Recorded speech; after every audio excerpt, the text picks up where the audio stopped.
Benvinguts al videoblog Esgarrinxades utòpiques. Avui parlarem de les generacions espontànies, de la Mar Bosch Oliveres, publicat per Periscopi. Fresca, divertida, original, actual i, sobretot, espontània. Aquests són els adjectius que se m'acudeixen així d'entrada per definir les generacions espontànies de la Mar Bosch. Aquesta és una novel·la que entra sola, que t'enganxa per la frescor que transmet, que et fa riure perquè és divertida, que et sorprèn perquè és original i que et lliga el text perquè és de rabiosa actualitat. L'espontaneïtat la posa la protagonista, l'Eva, una noia d'uns 30 anys que va a fer una entrevista de feina a una empresa que sap que no la contractaran. Aquesta actitud negativa cap a les seves possibilitats provoca que actuï amb total espontaneïtat davant de l'entrevistador, que no és altre que el director general de l'empresa.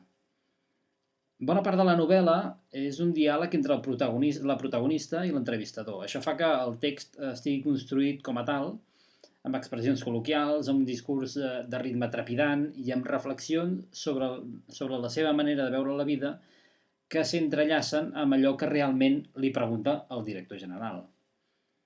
Les generacions espontànies de la Mar Bosch parlen d'algú que vol deixar de causar bona impressió per ser finalment ella mateixa sense filtres.